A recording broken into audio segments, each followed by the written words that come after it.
Hey there, you're listening to You Still Going On About That with Rob Israel and Joseph K. You can find us anywhere you could download podcasts. You could also find us on Instagram, Twitter, and Facebook at YSGOAT. Thanks for listening. I'm Rob Israel. I'm Joseph K. And you still going on about that? All right, Joseph, it is May 5th. It'll be May 6th soon. We're recording this at 11:08 p.m. Texas Central Time. Is it Central Time? I guess Central Time. By the time we're done, it will be May 6th. And you will get to hear this shortly afterwards. So it's again, YSGOAT News, almost live. Yes. Almost live. Almost live. I mean, maybe one day we can go fully live. Yeah, I'm pulling for that. The only way we can do that, though, is we get more Patreon members. Yeah. We need, with the power of the Patreon members, we will maybe be able to build up the confidence to do this live. Right. To live stream. So we know that there's more than 5 people listening to it. Yeah. I think for a live stream, you need like a certain amount of gin or methamphetamine or something like this. Well, I'm not real. I personally don't eat that stuff. I can't speak for you. Just the need to know that there's enough people out there that want to hear the YSGOAT. Yeah. They want to hear it live. That's what I need. That's my high. I don't need methamphetamines or gin, whatever it is, huffing gas, whatever it is you like to do, Joseph. Right. Well, I think power of the people is all I need. That would be a good goal. I'd like to do a live show. I think it'd be good. And I think there's some software in some of our podcasting equipment that even allows like live calls at some point. So that'd be fun one day. Yeah, would love to get insane people. It's always fun. Insane people can make the thing a little spicy. Well, if our Instagram and Twitter DMs are any indication of the how about yours? Mine are, I would like to not have those ever be on here. I don't know what, well, some of them I think they'd be calling very early. They'd be calling in the morning, if you know what I mean, right? Yeah. Yes. Comrade? Yeah. Right, Ivan? Yeah. All right, Joseph. Well, on that note, what are we talking about this week? Well, we have YSGOAT News. We actually have a bunch of minor topics, but they fall into 2 broad categories. And the first thing we're going to talk about is kind of coronavirus related. We're going to talk a little bit about herd immunity, Biden's response to the coronavirus. We're going to talk about some meltdowns seen on cable news. And we're going to talk about Bill Gates. And then we're going to talk kind of in a second broad section about reminiscing about the good old days of the Trump administration. He got his ban from Facebook upheld today. And Bill Barr got called to the carpet by a federal judge for lying to a court. Real life if Baby Sinclair fucked Fred Flintstone while Tom Bosley watched, you have Bill Barr. He does have some droopy dog action going. I guess droopy dog, throw him in there as well. Yeah. He took Baby Sinclair, Fred Flintstone, droopy dog, and Tom Bosley. Yeah. The guy from Happy Days. Right. Yeah. And David the Gnome. And the Glad Bag commercial. Yeah. Oh yeah. You threw them all in a blender. Mm-hmm. 1, ew. 2, you would get Bill Barr. Yeah, and then we're going to talk about Liz Cheney briefly. She's part of it. Yeah. And then we got a few things to wrap up. Part of the resistance? Yeah, Liz Cheney. Liz, yeah. Well, anyway, of the left, Liz Cheney, right? According to. Well, yeah, we'll talk about that later. So that's what we got. That's basically the whole show. At the very end, I said we have a few odds and ends, but that's it. So a bunch of little topics, 2 broad topics. Oh, and also you forgot we were going to talk about in the end, Elon Musk, Dogecoin, and SNL's brilliant move to have him on, and by that I'm being sarcastic. Yeah. Awful. Okay. Yeah. So I was gonna say. I mean, I'm glad that everything is going really good. Everyone's getting vaccinated, right, Joseph? Like everyone we know, they're all getting vaccinated. It's not an issue. We see the top of the hill, and we're almost over it, right? We're at the peak, and we could look out and we could say things can get back to normal. No, until the next virus comes. What? I know what you're thinking. You're thinking that the vaccine is the POG of 2021 or the Tamagotchi of 2021, where everyone has one.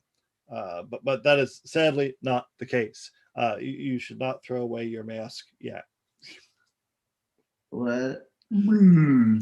Yeah,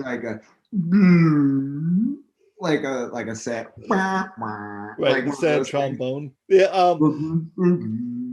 Yeah. Well, what they call that, a slide whistle, but not like the opposite. I guess I don't know. No, you would think. Why is that? Why are you being a buzzkill, Joseph? Well, I would have to say now, when I went into the local Texas Mart and I was looking around, I saw, as usual, no one was wearing a mask.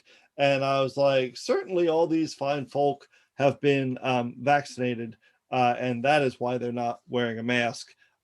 Even though they're told, people are vaccinated say you should still wear the mask because not everyone's vaccinated. Right.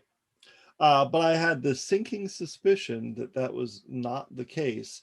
And I did a little research, and as it turns out, there's a lot of people not getting vaccinated, not wearing masks, and just sort of doing their thing. Wait, so we're gonna get herd immunity, right? Oh no. We're not gonna get herd immunity, or even small group immunity or anything. Yeah, like schmurd immunity. Schmurd. Yeah, well, the herd immunity. We got herb immunity. Herb immunity. Yeah, we're gonna get Burger King's late 1980s failed marketing campaign immunity. What? Do you remember Burger King had this marketing campaign where there's a guy named Herb? He was the only man who had never tried a Whopper. Oh God, no, I don't. Oh yeah, there was a big one, and it went poorly. But yeah, so no, we're not gonna get herb immunity or herb immunity or. Bring up McDonald's failed McDonald's Land character. Oh, Mac Tonight? Well, not that one. The one who became like a symbol of the neo-Nazis. Yeah. No, I'm talking about Uncle Touchy. Oh yeah, that sounds all right, Uncle terrible. Touchy. Those weird buttered cookies, at least the shortbread cookies. And are you being serious? There's a character named Uncle Touchy? There's a McDonald's Land character called Uncle Touchy. Yeah. Hey, Ronald, who's that? Why, that's my good friend, Uncle Touchy. Who wants a cookie, kid? You just have to come in my van. I'm like, I don't know why they gave him like a really creepy voice, and it was just some dude. Yep. It wasn't like a cartoon Muppet-looking character. Some creep who wandered on the set, and they decided to just roll with it and see if it would work. Yeah, right. Guess what? Did it work? He ended up starring in Mac and Me. Oh yeah. Actually, it was the. Well, no, it did not work out. Well, okay, so the just thing like about this vaccine, just like this is weird. This is like the vaccine is 100% free. Yeah. You can literally get it almost wait, why anywhere is it now. Free? You can get it at like a Jiffy Lube. I don't know about it's not that easy to get, but it's becoming easier. It used to be, especially in our area, you had to get this appointment. The appointment was really hard to get, and you had to go. Originally, when I went the first one, there was like outside of this church parking lot, but then we went to like the freaking giant raceway, which was like a bigger pain in the butt. And now anyone can pretty much get one at like a CVS, Walgreens, any of the major pharmacies. At some point, because they said the one thing that, and this probably should have been from the beginning, is that they should have made it that doctors can get it and give it to their patients. Yeah, because there are people who do feel more confident when it's their doctor that is the one administering it to them. And maybe they need to start doing that. Maybe it might give even just a small percentage bump. But again, I think that's true. What? I think that's probably true, because I went and I got my shots at the Texas Motor Speedway, and I had no problem doing it. I didn't think twice about it, but it was weird to pull up and have like a basically an army medic give me a shot. I mean, that was weird having that Uncle Touchy character right? from McDonald's give me.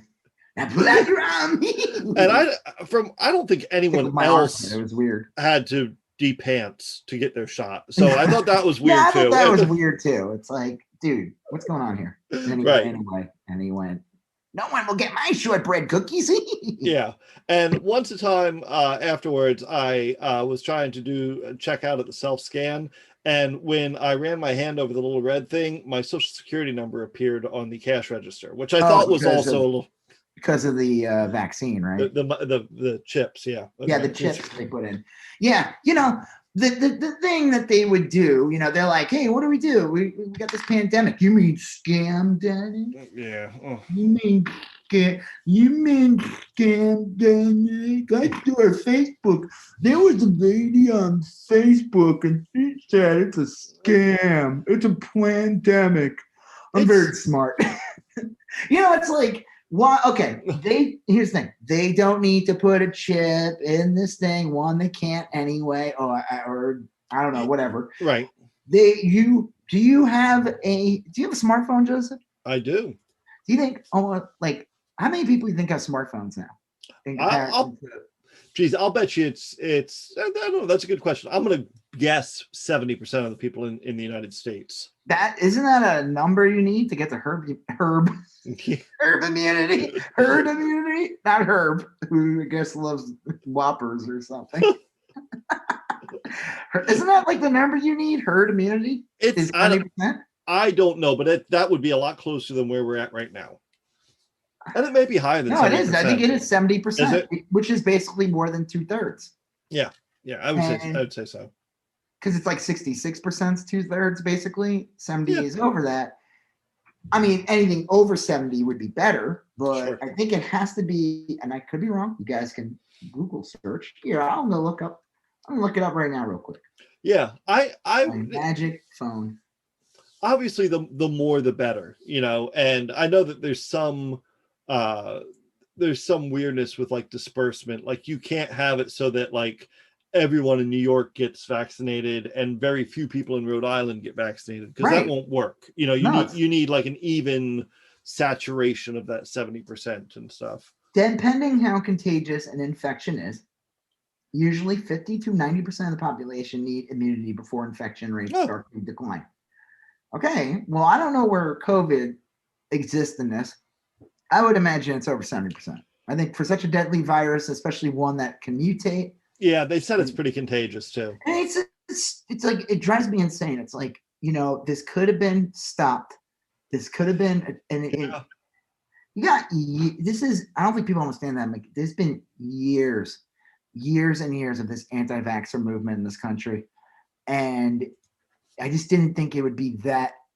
I figured some people would smarten up and, realize like, oh, I was just watching some crap. This is like a real thing. This is like truly a real threat. I'm going to go get vaccinated, Yeah. I've always gotten all my vaccines. Our kid has always gotten all her vaccines. I mean, I can kind of like intellectually think to myself, like, there are probably some people out there that never experienced what it was like to know someone with polio or smallpox or anything like that. And maybe they've just kind of lost a sense of like how awful and dangerous and terrible those things are. They just think it's gone, and they don't realize it's gone because you're vaccinated. Right. These viruses live on, actually, because of climate change. Yeah. Some of these viruses have gotten worse. Oh, yeah. Vaccines are probably more important than ever. Yeah, and will continue to be so. And it's like part of it's climate change, and part of it's globalization, and part of it's the abundance of travel now and stuff. And like, there's a bunch of reasons why this stuff's happening, So I don't know. I mean, it's weird. Like, and I think it's kind of morphed now so that, previously you'd had people that were anti-vaccine that were content with being anti-vaccine, meaning that they just didn't want their kids vaccinated or whatever. But now you have people that are like openly hostile to the notion of vaccines. They're like working against vaccines. They're like literally like they're spreading propaganda. You have major media outlets that are pushing anti-vaxxer information, from like lovable personalities like Rogan to even more lovable personalities like Tucker Carlson. Well, I mean, like I don't like it, and I think it's kind of abusive to the child. But if like a parent doesn't want to get their kid vaccinated for whatever reason, then like, and that's all they do. They're just like, look, I don't want my kid vaccinated. We're not going to get vaccines. Leave us alone. At some point, I'm going to be like, okay, I don't know how much of this business is of mine. You know what I mean? But like with this, it's not what they're doing. They are going to school boards and saying like, we need to. They're giving up like as if their grievance is like a real thing. Yeah. Because I guarantee you more than half these parents that refuse to get their kids vaccinated are probably people who have been vaccinated since childhood. I would imagine. And they benefit from it, and they just think like, oh, well, everything's gone. It's fine. And they don't want their kid vaccinated. And it's just like, oh, God. You know what I mean? Like, you're like denying your child like the same. I don't know what the fuck they think they're doing, but they're literally denying their child like protections that like they enjoyed. Well, these are like previously people had religious beliefs or like what religion says you can't get? I never understood that one. Like years ago, there was this big anti-vaccine movement when it came to this virus. It was what's it called? The Humpa Lumpa virus, or it was like I can't even say it right. Chumbawamba. The Chumbawamba virus. You know, you get knocked down. You get knocked down. You get up again. Yeah. And no, what was it called? It was like a ovarian. It was like a virus that women. I don't know. I know which one you're talking about. It could lead to like ovarian cysts and stuff. Like they said it. Basically, this vaccine would prevent cancer. Eventually, it could prevent cancer that affects women. Yeah. I know which one you're talking about, and you're right. People got real. They were worried that didn't this also have like contraceptive benefits? Wasn't that the thing? Yeah, there was there's something about it that it helped this. So there was all these like religious groups that claimed they didn't want their kid to get it, and it was like why? And it's like because my kid might become promiscuous. Yeah, and it's like fuck off. It's like, but like when did this like religion thing? Like anti-vaxxers and stuff. I never understood that. Well, I get that to some extent. There's plenty of I mean, like I don't personally get it, but there's plenty of religions that like you just pray, whatever God meant to. Well, I know there's like Christian Science and stuff, but like Jehovah's Witness. My aunt was a Jehovah's Witness, and she didn't get blood transfusions and stuff like that. I mean, they just that's what they believed. The thing that's always been crazy about some of these religions is that, especially like religions like Jehovah's Witness, there's actually like a lot of people that get converted to it. Yeah. And I would never. That's where you lose me. Things like that. It's things like that. You lost me. I'm like, but what if I need blood? Well, then maybe this isn't for me. You know what I mean? Like, listen. I want to meet new people and make new friends and stuff like that. Well, I don't want to give up things like like a blood transfusion or I may not need one. I don't usually get one, right? But usually when you need one, it's because you really need one. Like you're gonna die, like you need one. And I the only way I can be a good Jehovah's Witness or whatever is probably if I could continue living. Yeah, it's important. Right. I mean, that's always been that's a big factor usually in being a member or something. It's good to have people that are functioning and alive to help grow your community. Because dead people are usually not very good at doing that. Religions are weird in a sense. Like I think all religions, not to be like too deep about it, but like religion in general is like based around restrictions. I mean, it offers you like this freedom of eternal life or whatever, but like all the stuff that comes along with it is based on like restricting your behavior or restricting your whatever. Here's well, one that some people really like that. Some people like that comfort. Like, I need rules, to help me get my shit together. Right, but why do you? This is where I fall into other things. Like, okay, so I remember there was this one guy who was like super religious. He was like a born again. Claimed he had a rough past. Ran with some bad dudes, probably some guy named Corn Pop or something. Did he give you that like there are things about me that you wouldn't understand, things you couldn't understand? He was like super religious, super like, whatever. I don't know. Guy was kind of nice guy, but also like a huge creep.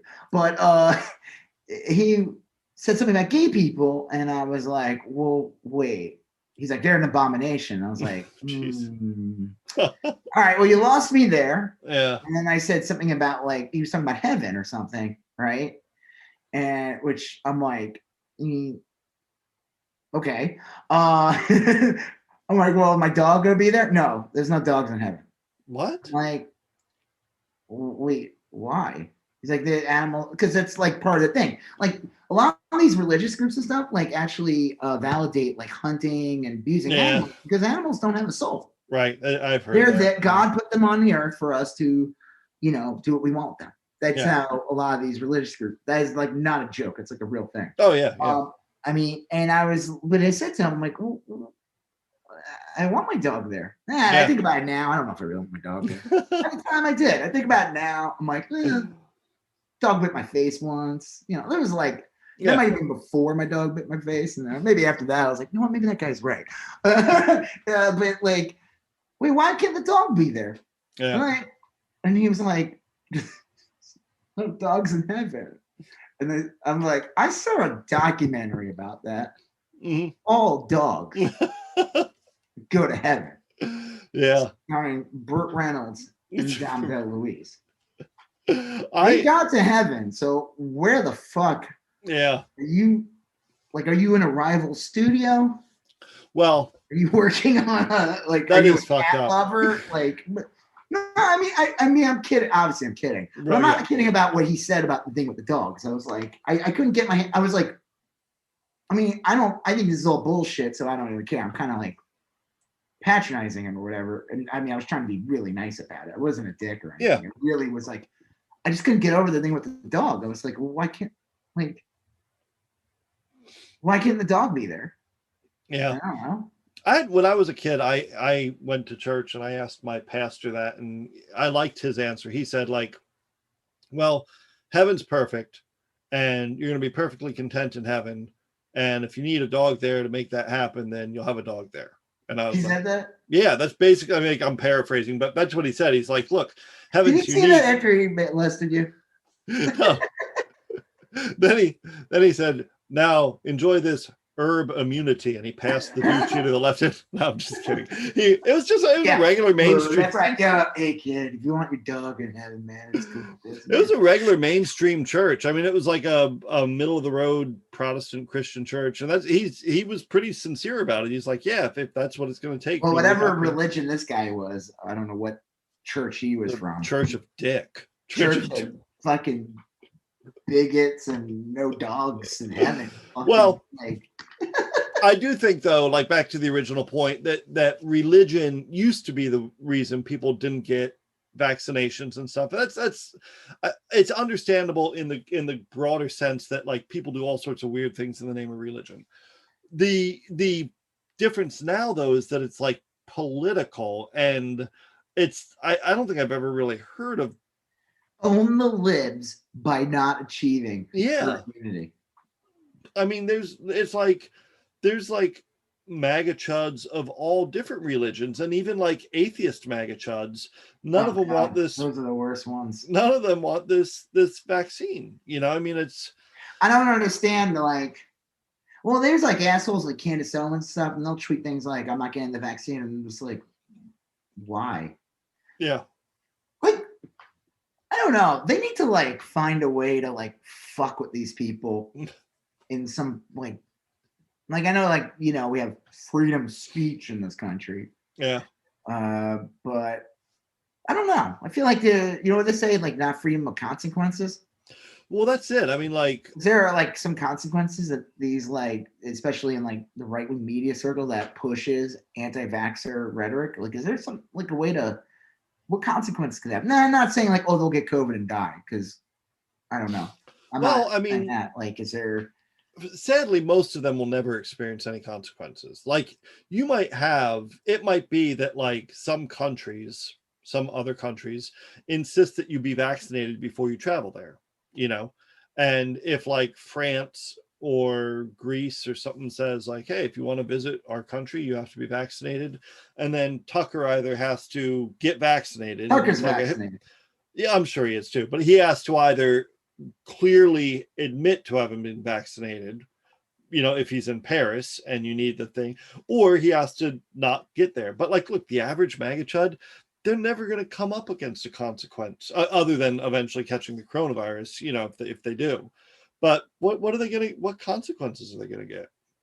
You know, there's no. I'm not talking about them. I'm talking about like people in media and stuff that tell people don't get vaccinated. The people that like are the soothsayers, the people that spread like this misinformation and get paid handsomely to do it. Yeah. Like, these are not like, these people aren't just saying something and they work for groups. I don't even understand. Like there's some churches, I think it was like, I don't know if it was like Billy Graham's son or something. Yeah. He told his people to get vaccinated, you know, like, what's his face of all people? Didn't he tell people to get vaccinated? That ghoul, Pat Robertson? Oh, yeah. Yeah. Like, it is weird. That's, I think, a weird thing about this coronavirus is like, there are some there are a decent number of MAGA chuds that are perfectly content getting vaccinated. And then there's some that it's very confusing. Well, you know? the argument. Okay, so you could diffuse this argument really quickly. If somebody says God will protect you from coronavirus, well, shouldn't your first thing be like, well, why did God create the coronavirus? Well, or should it be that like, hey, why would he protect me from the thing he created? Maybe God's way of getting you that coronavirus protection is to give you a fucking vaccine, you know? Yeah, think about that. No, but I mean like that logic that God's protecting you. God's not protecting you, because if that was the case, we wouldn't have viruses that constantly threaten your life every day. Yeah. Well, and if you believe in that, then you believe that God's like working through the scientists to give you vaccines to protect you. God's not going to like. You would get the vaccines. It's crazy. It is because God. I mean, like I'm just saying, like they're just doing choose your own adventure on things. They just do the things where they want. You know, there was I'm not going to get into. We had some issues in schools. One of my biggest fears is that like this district's going to get rid of like masks in next year. My kid doesn't attend. I really would like him to go back, but you know, and they said that there's going to be vaccines for like 12 and under possibly by September. That's what I've heard too. Yeah, and I'm just like, well, what if we make sure everyone gets vaccinated? Then you could get the masks off, because you know we have the vaccine. Yeah. And there's all these people who don't want to get vaccinated. They don't want to. They don't. Not even. They. I don't even know if we even got to that part about the vaccination. They just don't want to. They don't want their kids to wear masks. Yeah. And they have no valid reason for it. I wrote on a thing. Somebody was supposedly trying to start a protest. Yeah. You always think it's funny. You ever hear the term like right-wing activist? I always find that really bizarre. I don't feel like the word activist should be involved with anything to do with the like people that like activism is usually there to like help bring people up. That's a good point. The right-wing activist thing, like Laura Loomer is a right-wing activist. I'm like, no, she's a troll. Agitator. Yeah. Yeah, like there's a difference. That's right, yeah. I mean, like they didn't talk about like the like Hitler's rise to power is like, you know, it was a bunch of activists. Yeah, a bunch of activists. It was like they were authoritarian monsters. Yeah. Like, I mean, like, what would you use that language? Oh, Hitler was a modern day. Would you? He was a right wing activist. I'd be like, oh, I don't know about that. Yeah, that's weird. So I posted this. What? It's weird. It's a weird expression. Yeah. I don't like that term. And, and people could be like, well, it's always apply to progressive things. I'm like, kind of does. Does. It usually tends to, because to be an activist usually means you're fighting to get rights for people who don't have them, not fighting to take rights away. Of course, the right wing will come out and say like, oh, it's taking their rights away. And I'd be like, what do you mean taking their rights away? Wait, so them having no rights is your right? Yeah. That's not how it works. No. Okay, I wrote this. I'll just leave this part off. Yeah. Why are there so many people against having the children wear masks in schools during a deadly pandemic? Wouldn't the best thing to do is wait until the vaccinations are available for children under 12 before they remove the mask mandate in school? We are so close to overcoming this incredibly deadly virus. Also, children can and have perished from COVID-19. If all works out, we could in theory go back to what people used to call normal, but we'll never get there if everyone is impatient. The virus doesn't care if you think it's real or not. Viruses are not choose your own adventure. The masks protect not just your child, but everyone else. What valid reasons are there for not wearing masks? Yeah. There are none. It's really become like a knee-jerk reaction with a lot of these people. Well, before we move on to the next thing, I just want to bring up a point about why it's important to get vaccinations. Back in it used to be a different type of story. Some kids cannot get it. They have health issues. Oh yeah. They have problems. There could be a little bit of factors, but okay, let's say you had a classroom, 30 people, and 2 to 3 of those kids aren't vaccinated because they just can't. Whatever. Right. But you had 27 kids in the class who are vaccinated. So those kids were protected too. A little buffer was around. Yeah. And then all of a sudden, Jenny McCarthy decided to get involved in the anti-vaxxer movement, and the media gave her and Jim Carrey and a lot of these other people a lot of attention. Yeah. I remember this year in the early 2000s and stuff, the media gave all these people way too much attention and made it like it was an actual valid other way of thinking. Mm-hmm. And then all of a sudden now, there's like 5 other kids in that same class of 30, they're not getting vaccinated. So now you got 22 kids that are only vaccinated. And then it starts getting a little more political. And some people start attending meetings and the anti-vaxxer movement kind of spreads like a virus. Yeah, that's kind of weird how that works, right? Like thought could spread like a virus. We didn't want that hate group in our town because they use their meetings as a recruitment drive. Yeah. We didn't want them to spread their virus in our neighborhood. I mean, it's already there, but yeah, we don't need to add more. So now you have only 16 kids in the class who are vaccinated, and now whooping cough is back. Yeah. And now measles are back. Kids are dying. You see that like out in California a lot, and there's little pop-ups of this here and there. Yeah. And it's disgusting. And I just figured, man, after like COVID, like people would just get their shit together. In a sense, it's gonna be like, like, okay, why is the movie theater closed? Or why is all these things closed? Why is the park closed? Why is that? It's like, well, because we're in a pandemic. Oh, do you mean a scam-demic? It's like, oh, okay, forget it. Yeah. You're not a reasonable person. Like, why would they want the park closed? Why would they want these things closed? Because people with the Jewish space laser said, they're trying to get a one world government and they're going to make us have chips in our. They say that like conspiracy theories basically thrive when people feel like things are out of control. And this is like a perfect example of like where a conspiracy theory would thrive is when people, it's a very out of control situation, and but it could have been controlled, but we have like politicians that feed into it. Most of them pretty much all of them being Republican. Yeah. We have retail operations and restaurants and stuff, owners that have like flat out leaders of pillars of communities and stuff that do not help. Media personalities with huge, large audience numbers, not helping. Yeah. Yeah, we can say like the morons that want to have their protests and they don't realize that like they're just the symptom of this virus that is bullshit. Yeah. I mean, like, they'd probably be annoyed and stuff, but I bet you wouldn't be exasperated if you didn't have like Candace Owens, Joe Rogan, Tucker Carlson, right-wing politicians, and all that stuff every day bringing up like how the virus isn't real or vaccines aren't real. It would be a different story. Oh yeah, certainly. We'd probably reach herd immunity.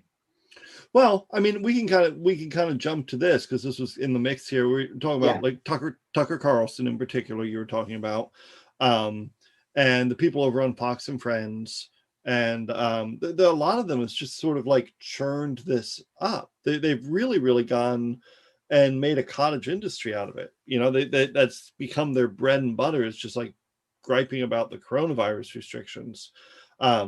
There's one woman on Fox and Friends. It was the weather lady. She blocked me on Twitter, Janice Dean. Yeah, so this is real sad. I mean, I feel a little bad about this, but not like super bad. Her husband, his parents died of coronavirus.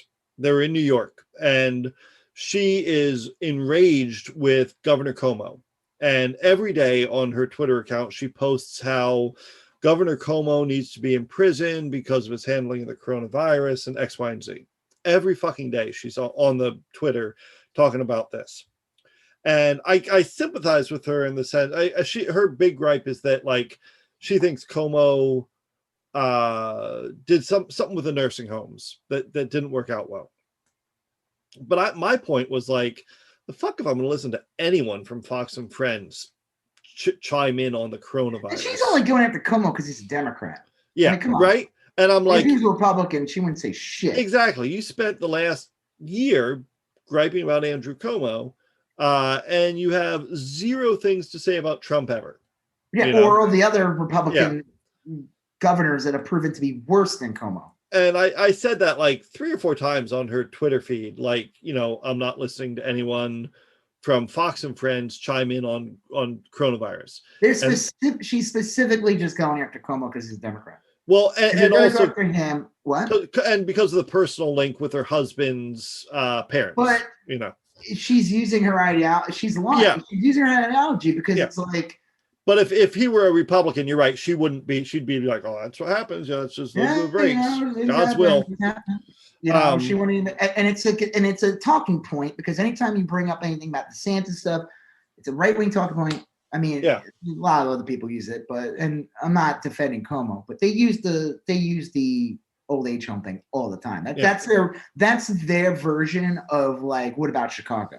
Right. When it comes to like guns and like Sarah Huckabee was like, what about Chicago? It's like, well, what about it? What does that have to do with like the school shooting in Florida? Like nothing to do, literally has nothing to do with it. So that's just their talking point. You bring up the Santas and you call them death Santas or something. And then all of a sudden they'll be like, well, what about Cuomo with the old age homes? And it's like, well, I mean, that's tragic and it's awful and he sucks, but I'm talking about Florida. Yeah. And he also doesn't run the federal government. Cuomo didn't defund the CDC and the WHO. I mean, like, I'm not going to defend him, but like, this lady's full of shit. Right. She's using her own fucking grievance as just an excuse to just attack a Democrat. Yeah. I mean, like, and again, I'm not defending Cuomo. You can't tell me, like, yes, can you go after Cuomo? Yes, you can go after and attack him. But you better be like, oh, you mean Kristi Noem in fucking South Dakota? Yeah, she's fucking horrible. She's probably a ton of people dying in her state. Yeah, right. The guy from Oklahoma, he's garbage. He's an absolute monster when it came to COVID. Well, all of these, the right-wing mediascape, that they latched on to this coronavirus thing, and it really fed the machine. We talked a little bit today about was it Brian Kilmeade? I'm gonna see if I can find the clip. Had some kids on. Sure, yeah. All right, it's so good. Get back in the room. What do you miss most about not Hold being? on, let's start over. How close are you to getting back in the room? What do you miss most about not being in school? I miss most, obviously, seeing my friends and all the after-school activities that I've done. And I think that we're very, very close getting back to school. And I think that the way that our new president is handling things is a very good way. And we would not have gone to this if it were still the last president. Really? That's hard to believe because the last president was saying, I want every kid back in school. Yeah. Lily, for you, This guy got so triggered. Like, first of all, like, he's a moron. Like, yeah. He's a moron. Yeah. He's always been, he's like the dumb one out of the three. Like, Ducey's like the scholar. Or something. Man. That's this kid made a point, and Kilmaid's argument to this child who is like probably 40 years younger than him, maybe more. I don't know how old he is. I imagine he's like, it's been around a while. I imagine he's like teetering in his 50s or something. Regardless, this kid's a child. I think he's like, what, 12, 11? Something like that. Yeah. And the kid's 100% right. It's just funny that he said that the last president was terrible, and he's like, "Oh yeah, well, yeah." Well, Trump wanted to send you back to school, and the kid's like, "Yeah, that's like, right. That's why I said he was horrible. Like he literally just wanted me to go back to school so that I get like COVID." It was so magnificent though. This kid, it was a complete hit job. This kid, well, the kid's probably like dumbfounded by like Kilmaid's statement after. Like again, Kilmaid's like thinking like, oh, you really got that child by proving his point that Trump was terrible. Oh, yeah? Oh, yeah? Well, guess what? Trump was going to send you into that school. It's like, that was the best. Yeah, that's the problem. The so quick and knee-jerk, oh, yeah, was like the best. To a child. This kid, if Fox was smart, which they are, but they're too smart to ever do this because they would lose their audience, is that they should fire Kilmaid and hire that child because that kid's actually like intelligent. He's like got the intelligence of an 11-year-old. They should replace all of Fox and Friends with those like, 3 kids on that. 3 kids and a dachshund, and like that barks when the weather is good. Right. And that's it. What do you think, weather dog? Check in with our new weather dog.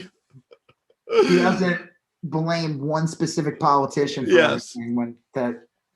You know why the coronavirus is bad? It's because of the mayor of Shantytown in the middle of who just happens to be a Democrat. That's the reason. It was just so magnificent that kid just like completely baited Kilmaid. He didn't even do anything. He just, again, how much do you bet Kilmaid threw his coffee right after that was over? Kilmaid threw his coffee at his producer. Yeah. What the fuck? Who didn't vet this kid before you had him on? Because the one thing the Fox will never do. It's like the same thing when Tucker Carlson had that former cop on after the Chauvin verdict, and the guy kind of agreed with the verdict. And he said, and Tucker like lost his shit. Oh, he laughed maniacally like Jack Nicholson in the '89 Batman. He's like, I think Kilmaid probably handled this better than Tucker's insane cackle. Tucker looked unhinged. He just looked like he was losing it. What would this Tucker say to this little kid? Oh yeah, you little shit. Like I was in the Dan White Society, which is the guy who killed Harvey Milk. I'm a deranged fucking bigot. I'm a grown man who until recently wore bow ties. Like that's the thing with Fox. I remember years ago, some asshole like. I get these people on my Instagram page that on my Rob Is one, the other one I try to keep the politics off that one. The Rob Is my regular Rob Is one. I used to post a lot of political art, a lot of anti-Trump art or any type of situation, and I get all kinds of crazy people. And I would flat out block the ones that just spread complete nonsense, complete bullshit, or the ones who just like were bigots or awful trolls, people that were literally just repeating copy pasta on my troll account. I don't want it on there. But I had like some guy talk to me, and he was trying to feed me this bullshit that I'm wrong to block people and stuff. I said, well, I mean, like, why? I'm like, Fox News is never going to let me on. Yeah. Fox News is never going to let, like, Sean Hannity's never. He's like, yeah, he would. I'm like, no, Sean Hannity would never let me on. Never let me on, because look at this 11 or 12-year-old boy was able to completely diffuse all of Fox News's fucking talking points of the past year when it came to COVID. Yeah. And it went off script. Their script, they didn't know how to handle it. Fox, it is so literally easy for a true progressive to go on Fox. Mm-hmm. Not one of these fake ass ones like Glenn Greenwald or Jimmy Dore. Those guys are on there because they're paid to hate and shit on Democrats. Right. They wouldn't be on. Fox News would never let these people on if they actually were like, you know what, I think Biden's doing a great job, actually. I'd like him to do better, but I think he's doing, they would be like, get the fuck out of here. No, they'd be like, you know why the Democrats suck, and then like they would never let someone like me on or any, and I'm not saying me in general, someone else, but like they would never let a true progressive on because their script is so thin. Their argument is so thin. It doesn't hold up to any examination. For 40 seconds, Fox News viewers got some oxygen to their brain thanks to this child. Mm. Yeah. Well, yeah. I don't, yeah. Oof. Well, and then, okay, good. Well, what else was there? Well, the last thing about this was kind of an interesting one, and the serious one is that Biden today is pulling copyright protection or patent protection from these vaccines, or he's considering it. Which is kind of, it's a bold move because like normally the way it works, if I'm remembering this correctly, is that the government plows a lot of money into these companies to help them build medicines, and the company puts in some of their money or whatever, and then in exchange the company gets to profit off that medicine for 7 years before it's allowed to go generic. Like I have high cholesterol, and I think it's Lipitor, and Joseph, yeah. You know those paleo string cheese sticks you like to eat, like 12 of those a day? Eat only 4. Yeah. Well, I'll tell you. Yeah.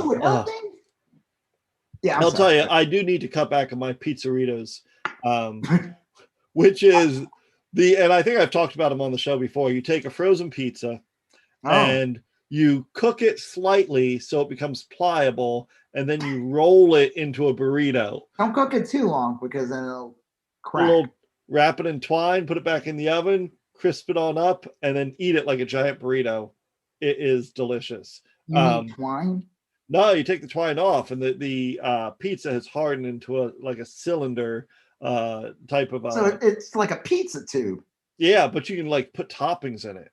Thus the pizzerito. So like you could put you put anything you want in it. Is your cholesterol flaring up as you talk about this? I usually pop a few Lipitor before I eat one of those things.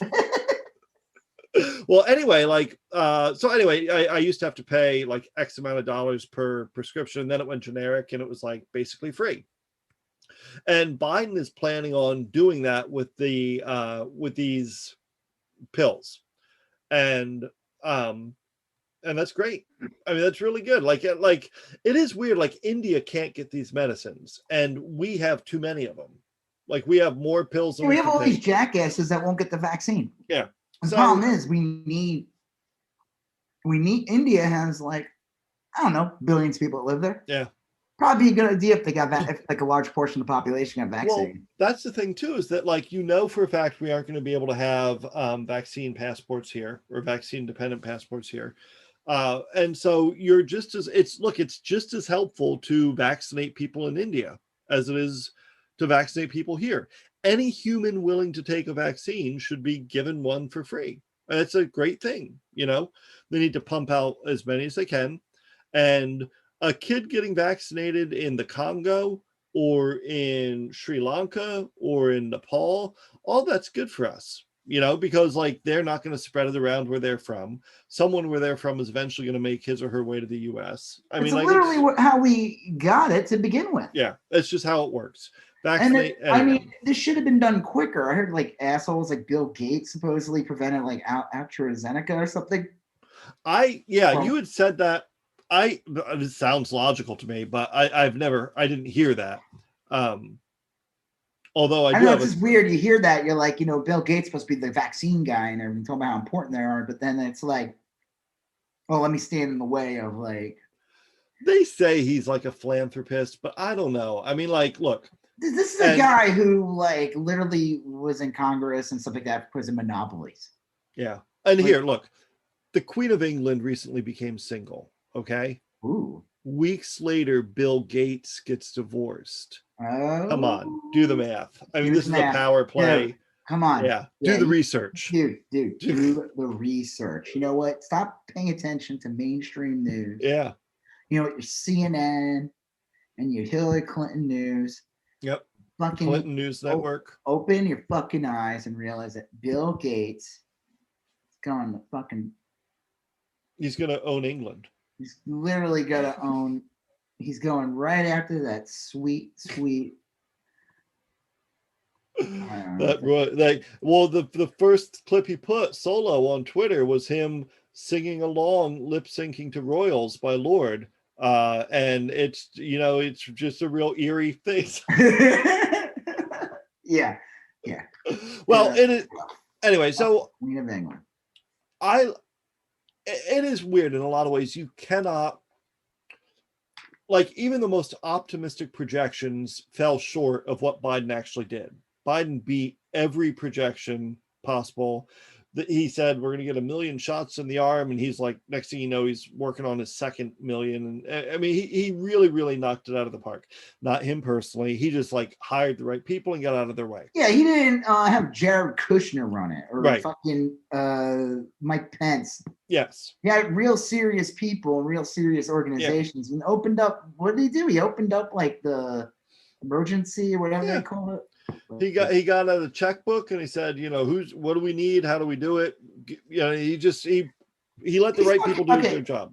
So these fucking companies and stuff, like you said, like the 7 years and shit, like this should have been like right from the get-go. You know, coronavirus should have been treated like we were in a war. Yeah. You know, listen, you're not gonna be able to. We need all these resources. You cannot make metal tin toys anymore because we need bullets. You know, you can't have this because we need to make vaccines and get them distributed. You know, whatever it is, and that's what you do in wartime, right? Like, and it should have been kind of treated like that. You know, I mean, you got to be careful with that because you get the wrong person, they go, "Ooh, wartime." Oh, right. Go bomb something because I'm a wartime president. You know, like. I think actually, no joke, Trump like got really excited when they talked about president. He did. Ooh, I could do martial law. You know, I mean, the guy might be slightly corrupt when he spent the entire 4 years of his administration trying to figure out how he was going to get pardon himself or how to stay president for life. That's weird. It's a weird thing to do. You know, normal people usually don't like do that in their first day of the job. Like, hey. What hurdles can I do to get over to make sure that this is permanent? But I mean, like I said, I think the disinformation campaign though is incredibly deadly. And I just think it like corporations and shit like that. It's like they put politicians in office to make sure that they are protected. Company, that's the thing. They make sure certain politicians are in there to make sure that window where they don't have to make something generic, like you said, 7 years. 7 years seems like a long fucking time. I could be wrong on that, the specific year number, but I know that conceptually that's true. Like you have X amount of years to profit on this, and then it becomes generic. This should have been from the start been like, this is a different situation. Like we are literally like your ability to make other medicines will be hampered if we don't get this out. Yeah. I mean, I'm sure there's more to it. Like I'm sure Biden's just not like, hey, you know, like I'm taking your patent away or whatever. There's probably some trade-off. I mean, but the point is this the vaccine should be generic and available for free, or This is like the joke. Like, you ever watch like one of those like stupid movies, like one with the Colobus monkey, or like Outbreak? Yeah, like Outbreak. Yeah. Like, what if like in the end of the movie they're like, all right, we got to administer the shot. We're gonna beat the virus. We're gonna stop it. We're gonna get to it. Hold on, we got some patent protections to get through. Yeah. And then the world dies. Yeah. Well, yeah. And then the entire world dies because there's a lot of red tape involved, and a lot of hands need to be greased. Yeah. It is weird. I don't know. I mean, like, if Trump weren't so odious, you could even see like him speeding up that process as probably being a good thing. I don't know. But didn't he help slow down the process because they didn't order the vaccines? Like, in theory, even though Biden is ahead of schedule, in theory, we're behind because of Trump. Yeah, for every halfway decent thing and Trump didn't even really do good things. He just sort of like allowed good things to happen, without actively preventing them. But yeah, it's really funny too with a lot of these like right-wing groups and a lot of these people and the ones pushing anti-vax information. There's a lot of like contradictions involved, because they'll say things like, they'll bring up like, I'm not going to get the vaccine or whatever. People start telling people 3,000 people that, but then they want Trump to get all the credit for the vaccine. Yeah, it's very confusing. And it's like, wait, I don't get it. You don't believe in it. Right. It's not real. So why do you want Trump to get what? Yeah. It's like a lot of contradictions. Well, this would be a good place to shift to our next section, which is kind of a Trump-focused one. And the first piece of news was this morning, and I don't know, I was a little surprised about this. The deal was that the Facebook board, independent board of investigations or whatever. Yeah, whatever. They like the president of the WWF in 1980s. Yeah. Trump was super butthurt about being kicked off Facebook and Twitter and Twitter and everything. So anyway, Facebook said, we're going to have an independent investigation and figure out if you can come back to Facebook or not. And I'll throw this out just as a point of reference. Plenty of children and animals have Facebook pages. Okay, and Trump's not allowed to. So they put that out there and they studied it, and they came out with their report this morning, and they basically said it was a two-part thing. The first part was hilarious. They said Facebook did the right thing by kicking Trump off Facebook. Again, there are super dumb people on Facebook, and Trump's not allowed there. But the second thing they said is like, look, you probably should have some means by which this can be reviewed periodically. You shouldn't say you can't be on Facebook forever, the end. You should have some process of revisiting it. Now, Trump this morning was talking about how the election was stolen from him. So he's not going to get on Facebook anytime soon. Yeah, he doesn't stop. Like, did you see that pathetic video that I posted? This is pathetic video of him. In Mar-a-Lago. Yeah. Where he's like, he looks like he's in the shittiest hall of presidents in Disney. Yeah. And he just goes out like every night because he lives in the hotel in Mar-a-Lago right now. And whoever the patrons are there, he'll like, the president was going to say something, the former president. Yeah. Emphasize the former. Yeah. Convicted criminal. He has something to say. And then he just comes out. And he says the same things over and over. In Arizona, and other state, and it's like the most saddest. It's like that end of Raging Bull where like Robert De Niro's character, it's like this pathetic lounge singer in the end or whatever. But it's like worse.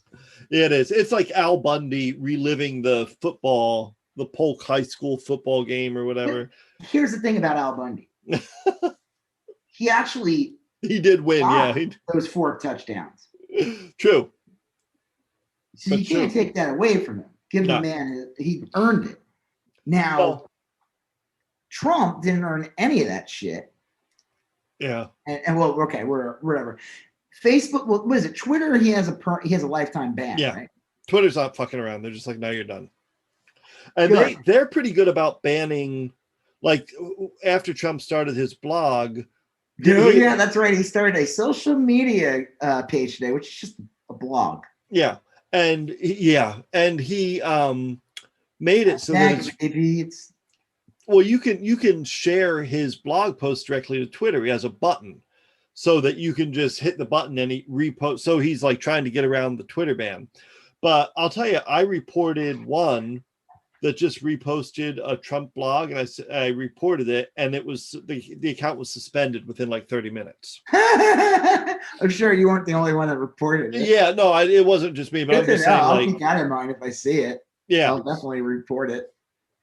Man, that's so funny. Facebook, what did they say from the start? They would review it.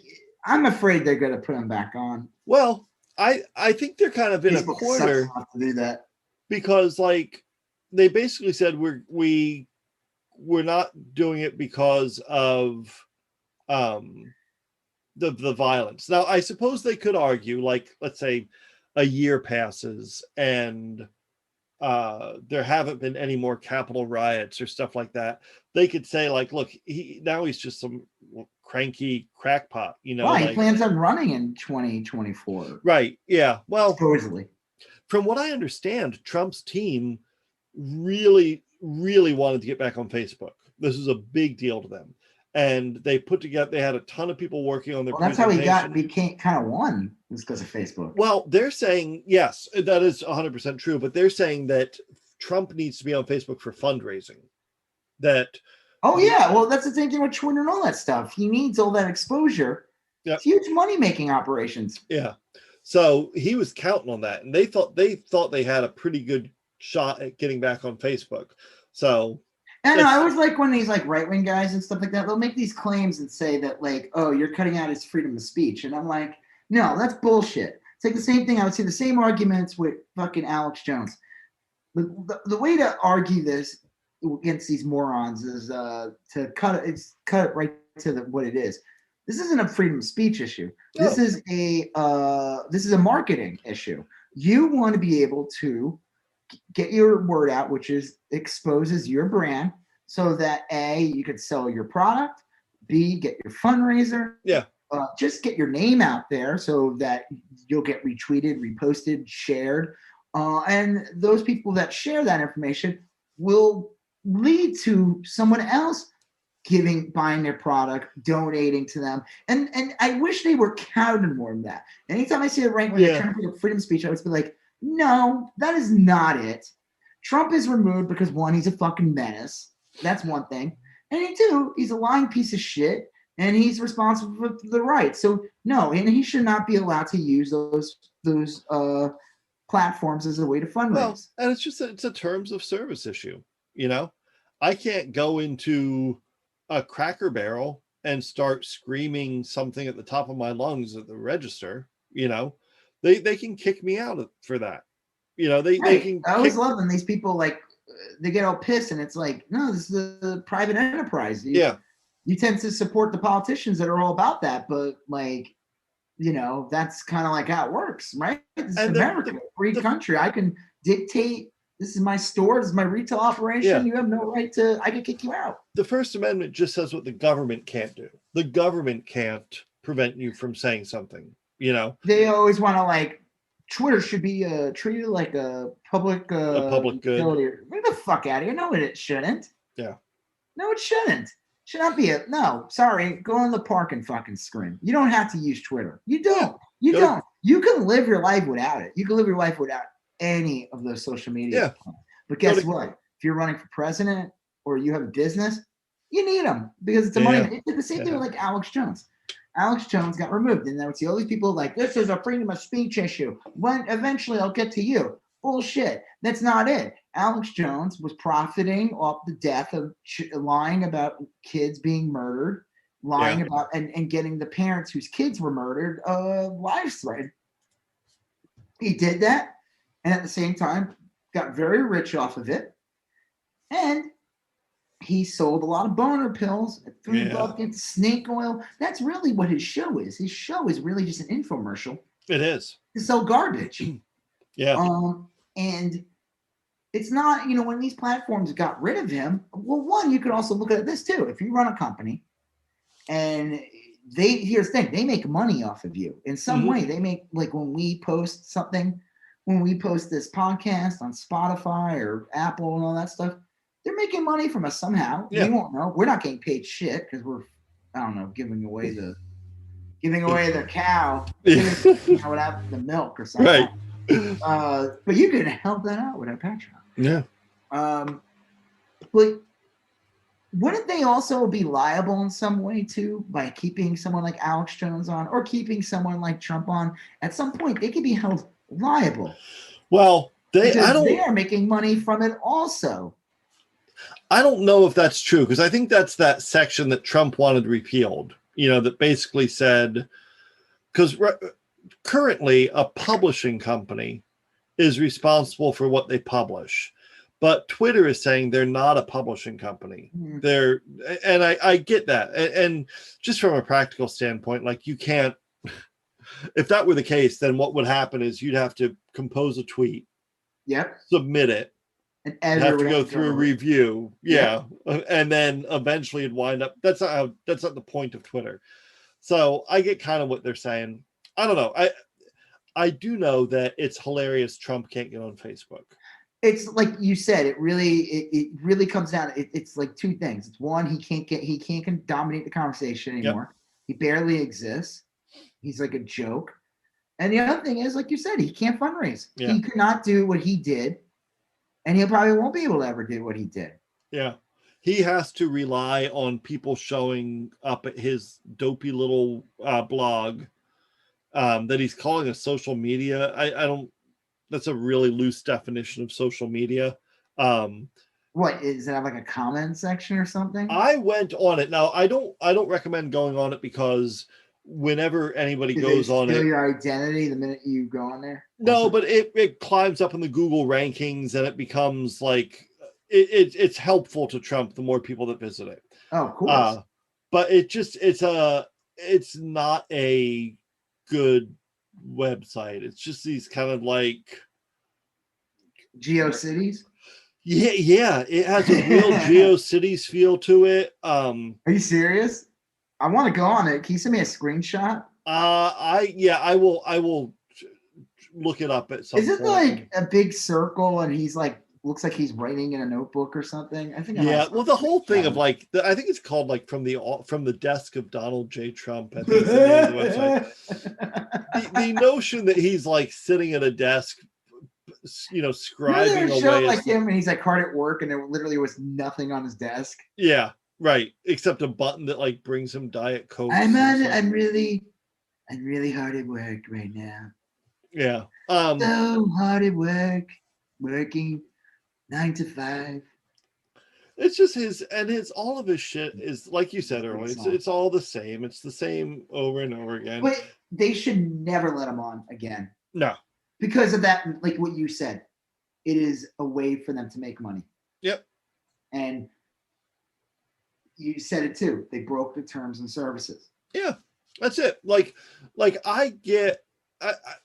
We're not there yet, but maybe someday in the future, like you will need Facebook to do things. You know what I mean? Maybe that will be like, I don't know, maybe they'll let you. Well, let's hope that never gets to that point. Right. Yeah. Because if it gets to that point, then that means the company should have been broken up decades ago. I could see, and I'm trying to think of a good example, and I can't really, which shows you how unlikely this is ever to happen. But let's say 10 years down from now, Trump says, I regret all these things and I was wrong and X, Y, and Z. It'll never happen. It'll never happen. But like, sure, you can get on Facebook then. I wouldn't mind them coming together and saying. Never. Get them to do it. Get them to say all that stuff. And then to be, can I get back on Facebook? No. I just want the band to expand. So he's like banned from like Words with Friends. He's banned from like Club Penguin. Club Penguin, banned from Candy Crush. No, you'd be like, if he admits to anything and does anything, you'd be like, okay. Well, guess what? We're glad that we appreciate here at Facebook or Twitter, whatever. We appreciate that you have admitted these things, and that is great. We look forward to your personal journey. No, you cannot get out. That used to drive me crazy. Like, I'd do that with my parents. I'd like bitch and moan, and then finally I'd apologize and be like, well, now can I go to Chris's house? And they're like, well, we appreciate your apology. Yeah. No, you may not. Yeah, you won't. The whole point of you learning the lesson is like the consequence. Yeah. Yeah, that's kind of how it works. Yeah. Consequences lead, you face a consequence. Right.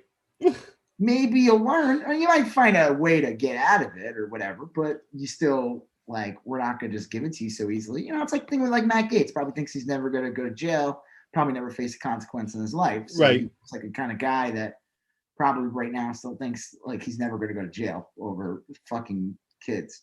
Well, it is weird. Like the Trump thing is kind of pathetic, and he desperately wants to get back on social media. He desperately wants to be relevant.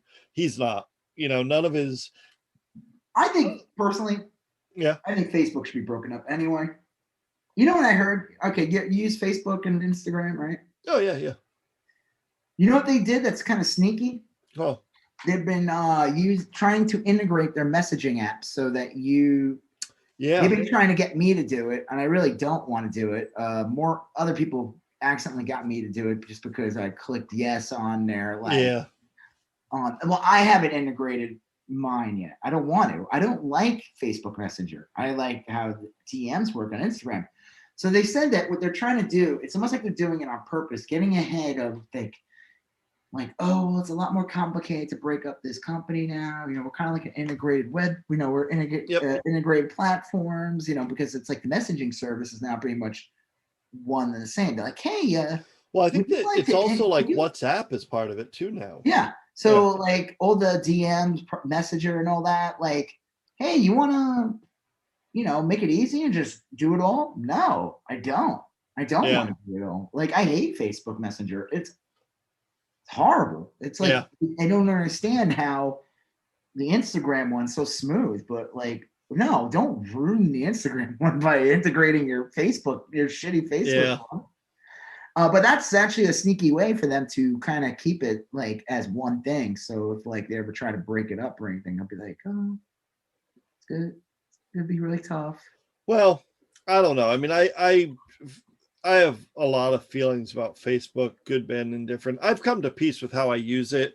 I don't use Facebook really for anything other than, catching up with friends and family. I mean, like nothing. I just go in there to see local yokels try to start an anti-mask protest. That's what I use Facebook for. I think, basically I do that too. Actually, that's just pretty big. I hope he never gets on. I think it's funny. I hear all these other people, they try to be like, oh, corporations shouldn't dictate things. Like, again, it's their product. Yeah. Facebook does not have to ever have them on. Well, yes, is it a problem that we made Facebook a big part of our life? Yes, that's a discussion to have. But we can all agree and that Facebook should never let Trump back on. Yeah, I would say so. Like, I'm down with that. And I agree with you. I think it's bad that we have allowed. I think it's bad that if Trump got back on, he can become 20 times more powerful as a potential candidate for president again. And that Facebook is, by him being on Facebook, can literally prevent that from happening. Yeah. Well, and so that's actually a reason to break up Facebook. And Facebook is kind of in a weird position because they contributed to his rise. They almost like need to atone for that. And they also have to deal with a Democratic president, a Democratic Senate, and a Democratic Congress. So of course they're going to be like, if they let Trump back on, I guarantee you something would have came up in the next day or two. Yeah. Like, oh, looks like we're having some congressional hearings. Right. Well, as long as there's a Democrat in the office, Trump will never.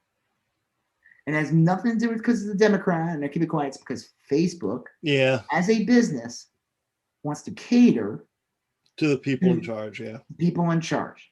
That makes sense. Regardless of what party it is. They don't care. Well, speaking of people that catered, the next thing that was kind of in this mix in this Trump era news was Bill Barr has been in the news lately. Yeah, he's terrible. I remember him going in front of Congress and Congress trying to like get some answers out of him, and he was just so petulant and so. He just appeared so disinterested in even considering that maybe Trump obstructed justice or whatever. He wouldn't answer the question about like, will Trump accept the election? Wow. He wouldn't answer the question. He refused to like give a proper answer. Yeah. And I remember someone saying like, did you ever consider charging Trump? And he's like, why would I do that? He's done nothing wrong. It's just like such a that just gave away the game. Yeah, it was such a weird thing, So anyway, a federal judge. Isn't it interesting how he left the administration like a month before the Capitol? Yeah. It is. Sure, the timing on that was perfect. It is really weird.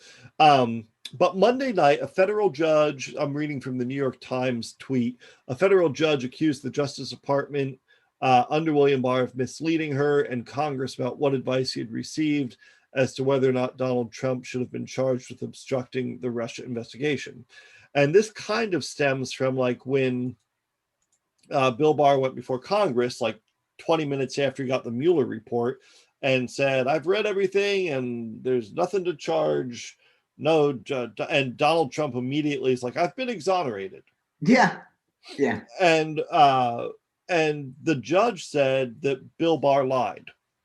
And if you read, I didn't read all 32 pages of the judge's rulings, but I read a decent amount of it. And she like laid into him. She's like, there's no, anything you say has no credibility because of the blatant way in which you lied about this. What's it going to lead to though? What could it lead to? The first thing that's going to happen is that they're going to release the memo. The Department of Justice, now under Merrick Garland, has until May 17th to either produce the memo or argue that it shouldn't have to, and they're going to give the judge the memo, right? Because why wouldn't they? And then it might turn out that Bill Barr lied under oath to Congress, and they can call him back in. Of course he did. He was there in defense of Trump. Of course he was wrong. And honestly, like Merrick Garland's Department of Justice has been pretty aggressive, and they've kind of signaled that they don't mind charging people. So this could lead to charges for obstruction charges from Trump. And at the very least, it's going to open up all this Russia thing again, because that's where this all stems from. So this could potentially be real big. Yeah, I don't know if it will lead to anything, but I don't see Bill Barr in the slammer. I don't know. Well, I don't either. I don't know. Look, I don't either. This is what will happen. He'll have to come up and everything, and the Republicans will scream, this is a witch hunt. Yeah. And it's Russia, Russia, Russia all over again, and then they'll just repeat the same fucking shit.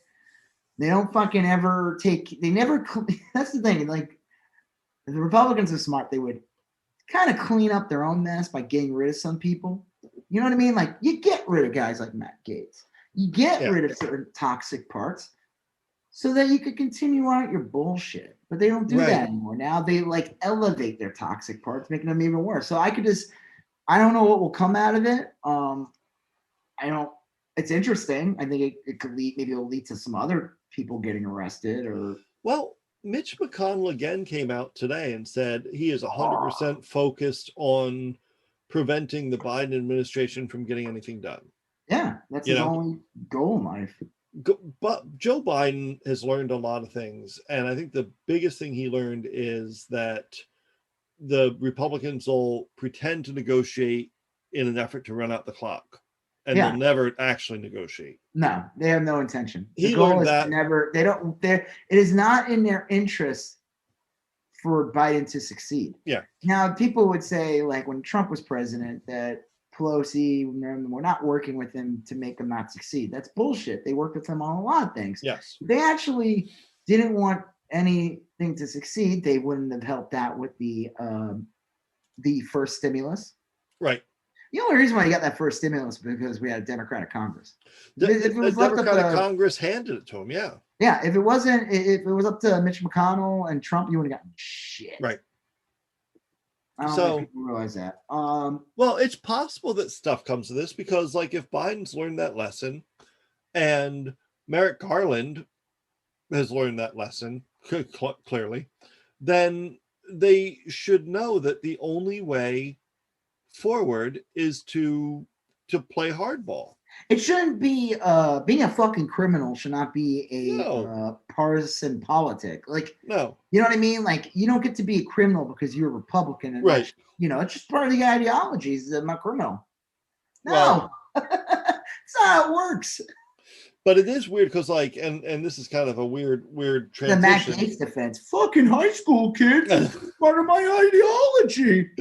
But the Republicans are stuck now. They've gone all in on Trump, and Trump is like corrupt to the core. James Comey, who's an idiot himself, did say something really interesting about Trump. He said Trump eats your soul in small bites, which I thought was Comey sucks. So. He does suck, but that's like a great way of looking at it because, like, all these people are so compromised. Scalise and Kevin McCarthy and that guy's pathetic. Anybody left, they had the option, like they could go. You see the people that have gone full Trump and they're hideous. They're inhuman monsters. And then you have but then you have on the far other side, also hideous, but in a different way, you have like Liz Cheney, who's like, fuck you all. Like I just want to be evil. I don't want to be Liz Cheney, who voted. Here's the funny part. Liz Cheney, who the Republicans are attacking, voted more in line with Donald Trump than Trump's sycophants like Jim Jordan and Matt Gaetz. So Liz Cheney actually voted in support of Trump's policies more than those clowns did. Yeah, and she's being treated like a I don't know, she's a hippie or something. Yeah. Because she thinks that, like, I don't know, it's probably in her best. She thinks Trump should have been impeached and everything. Well, someone did say that Dick Cheney still has a ton of friends, in Washington, and that the bet Liz Cheney is making is that Donald Trump's probably going to go to jail at some point, and she is going to be left standing as like I believe that she'll be left standing because I don't think Trump will ever be back in political power. No matter what the chuds say, and especially if he can't get on Facebook and he can't get on social media in any way. Yeah. He, his stupid blog thing that can't be retweeted, and people aren't going to want to lose their accounts or whatever, like you said. She's part of a dynasty too. Yeah. And I guarantee you, she probably wants to run in 2024, and she could come out and say, I voted again. I voted to impeach Trump when our nation's capital was under attack. She could claim that she was for unity because the way to unify the country was to go after the person who helped divide it. Well, she's a garbage human being. She's horrible politics. She is, but you have that divide where, like, Liz Cheney's on one end of the spectrum and Kevin McCarthy's on the other end of the spectrum, and then you do have increasingly politically they're the same. Oh yeah, they're identical, but there's fewer people in the middle than ever before. It used to be that there was a decent number of people populating the area between those two poles, but now there's like no one. Maybe Mitt Romney, maybe. But even like Susan Collins used to be able to say, not convincingly, but she used to be able to say, like, well, I'm in the middle of the Republican Party, and sometimes I vote with people like Liz Cheney, and but they don't. Sounds like a Dalek. Yeah, but Trump doesn't allow that anymore. Trump doesn't allow people in the middle. So there's no one left in the middle. Now, there is. It's not just Trump. It's right-wing media. It's Facebook, right-wing Facebook. It's right wing. Yeah. There is no. It's just hysterical that someone like Liz Cheney would like. She's not a. I'm not gonna defend her. She's not a. No, she's terrible. She's not an ally. But they need She's horrible. Her father was horrible. They're horrible people. They started the Iraq War. They're garbage. Dick Cheney shot a guy in the face. His friend. And that guy. The best part about all that was he apologized to Dick Cheney on TV. He came out and said, "I want to apologize to Dick Cheney." for And the getting best shot in part the about face. that too, that people forget, was that Dick Cheney and the other guy, whatever, was there with their mistresses. That's the part that people, the getting shot in the face, kind of made people forget about that part. Well, I would say like that. Hopefully, this is what happens to this is what happened in Virginia. The Republicans lost an election or two. As a result, they went batshit crazy to the far right, and then they lost more elections, and now they're out of power. Now that state's like solid blue, solid blue. Yeah. And that's what happened in Colorado. Colorado used to be a Republican state, and then the Republicans lost an election or two, probably a tough election to a good candidate.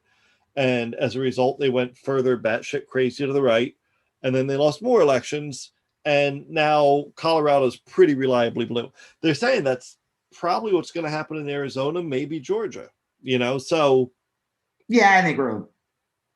Yeah, I agree. I mean, they're going to put the remaining Republican powers, and they're going to do whatever they can to add as many voter suppressions to prevent that. Did you see what the fuck is this thing in Arizona? This like audit thing? Yeah.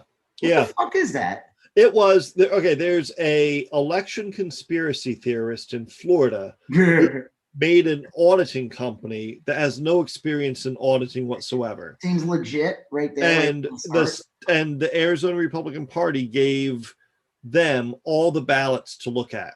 Oh, cool! I'm sure they're really taking it seriously. Yeah, well, it's weird. Like, I'm surprised they're still at it. I thought they would have released their findings. Oh, they'll never ever stop. They still bring up Jesse Smollett. Yeah, that's true. They'll bring us up for decades. They're never going to stop. Hey, what about so what is it going to lead to? What will come out? Well, that's the thing. It's like it will. That's the thing. It's not going to change anything, because even if Arizona flipped, Biden would have still won. You know, so it's kind of pointless in that sense. But it fuels the fire. It destroys kind of confidence, voter integrity, voter. And it sets a precedent. Like, if you don't like the results of an election and you happen to have the governor's office, just bring in a company. Yeah. Right. Like there's plenty of states in which they have a Democratic governor and Republican senator. Just call in a company. Say the guy got elected fraudulently. So the Liz Cheney thing, like I said, it's ridiculous, because at the end of the day, her politics suck and everything. Yeah. But she does not fit into the culture of what is the current right wing. Like the Boebert and the Marjorie Taylor Greens and she's a classic flavor Republican. Right. Yes. And by classic, I mean like a decade ago. Yeah. Well, she, probably over the last 30 decades. Probably 30 years between Reagan. Well, between Nixon. Well, I mean, all this shit started during the Bush administration. Yeah. Like this crazy, the real true crazy right wing stuff and everything. Well, man, there was a funny thing I was going to bring up. I totally just blacked that. Did you see that thing with Ted Cruz? Yeah. Okay, so Ted Cruz goes on TV like he always does and tries to pull this bullshit about like how Republicans are the party of like blue jeans and beer. Yeah. But then, like literally that same day, the next day, there's a photo of him that leaked of him at the Kentucky Derby with his wife, and there's nothing common man about the Kentucky Derby. No. Did you see that? Who's that football player? The Patriots guy, whatever his name is. Oh, Tom Brady. Yeah, he looked like Judge Doom. Picture of Tom Brady where he looked like Judge Doom from Roger Rabbit. Did you see that Photoshop? I retweeted it. Oh man, those were good. Choke Roger Rabbit throw into the dip. Yeah, that was pretty funny. So then he went on. There was another picture of him. I guess shortly after the Kentucky Derby, he showed up in Mar-a-Lago and he's sitting at a table with Trump with like a big bouquet of flowers and stuff. And I'm just like, fuck this. This guy's a piece of shit. Yeah. I just wanted to bring it up. Okay, last thing. We talked about this off Lauren Boebert. Yeah. So what's the deal? And now story's been around for a while, but what's the deal with her and this wrestler? Okay. I've never heard of this wrestler. So as it turns out, and this is true. I mean, I just found out about it today. I'd heard this for a while, and I found out about it today. I saw it on TikTok, and then I did some Googling, and it turns out there's a lot of evidence about this. Lauren Boebert's mom, after she had the little Boebert, Lauren Boebert's mom had to declare a child for the father, for a father for the kid. And she had to do it within like a certain number of years, or she could never file for child support. And so she said that her first cousin, what's the guy's name? Something Lane. Oh, I just pulled it up. Yeah. It's like Stan Lane. 1980s journeyman tag team specialist, Sweet Stan Lane. Okay. Gun-toting Colorado congressman rarely mentions her father, but in a trail of YouTube comments, she and her mother had singled out one man. 1980s journeyman, Sweet Stan Lane. Yeah. So they've been stalking this guy ever since. They comment on his Facebook. They've made up fake accounts. Lauren Boebert's done this, and they're convinced that this guy is Boebert's real dad. And the wrestler's like, I ain't your dad.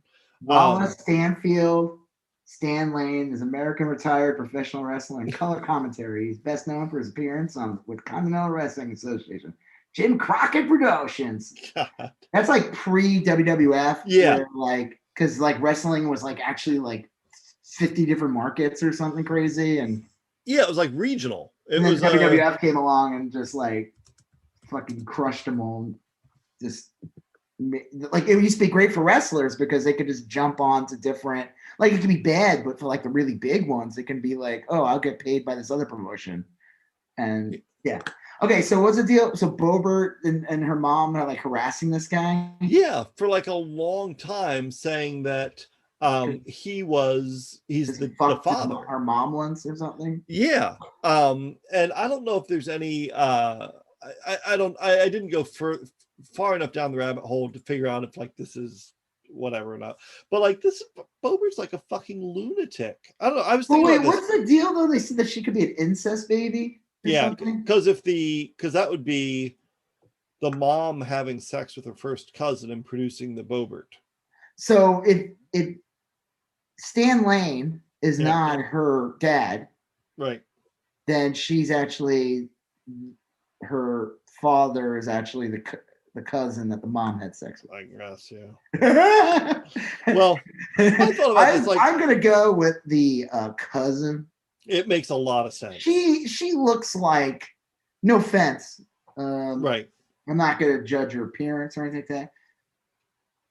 But if you look at her, yeah, there is something off. It is. It's yeah. You know, groupers' eyes go on the side of their head or whatever. She has something weird about her. And she's real. She's the product of a plot from Game of Thrones. Yeah, she does. She looks like she's always trying to think of what to say, but in her head, there's that little bird that drinks water. Yeah. Out of a I was cup. Gonna say when Homer Simpson. Yeah, exactly. And everything, and Apu has 3 heads, and Homer's all jacked up and everything. Well, I think because I was thinking about this as I was walking the dogs tonight.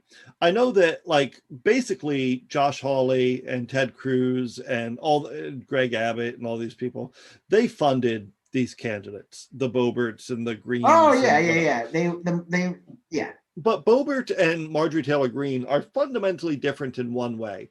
I think Marjorie Taylor Greene is super into politics. You know what I mean? I think in a really bad way. In a terrible way.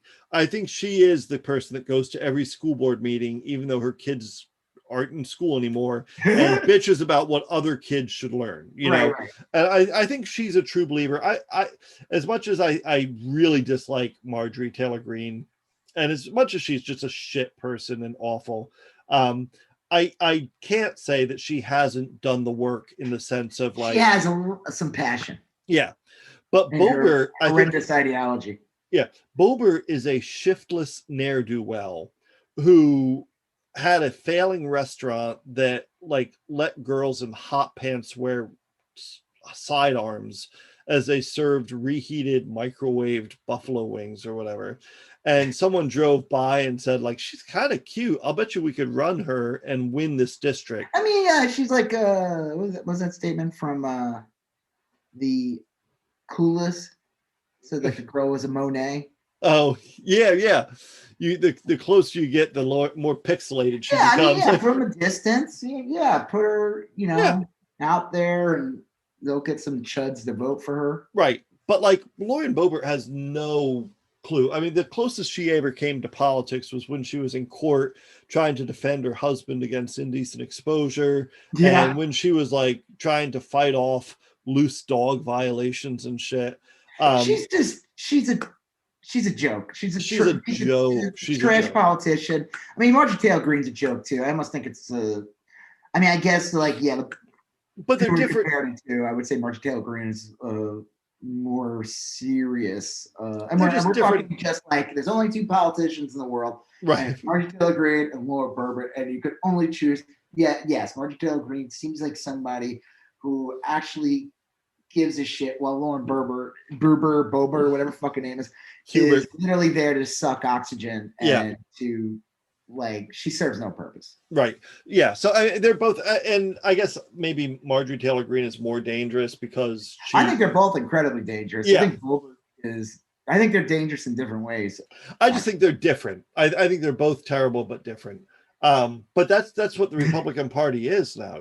Like it's a small number of people with a lot of money that are picking these people, and sometimes they pick a Marjorie Taylor Greene, and you have to listen to that fucking bullshit. And sometimes they pick a Boebert, and you have to listen to that bullshit. And you got Liz Cheney over there, like, fucking no. Listen, guys, I've learned how to take school lunches away. Yeah, right. We've been doing this. Like, she's like, listen, we've been bombing brown kids, right?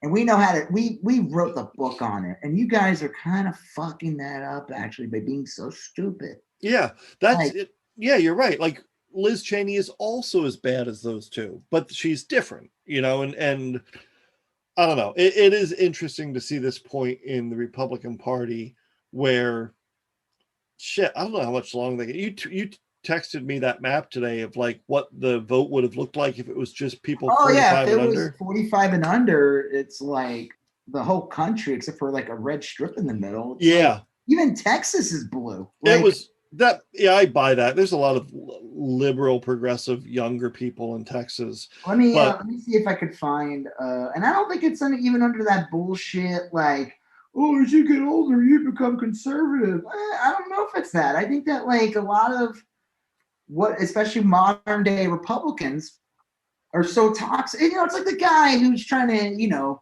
he wasn't going to get me, but the guy who was trying to get me to join his religion. Yeah.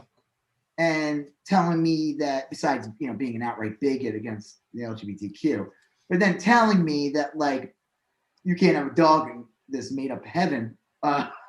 You lost me, but I mean, like there's kids who are probably like, I will never be a Republican because of people like Boebert. Yeah. And Green. I know they're a joke and they're toxic.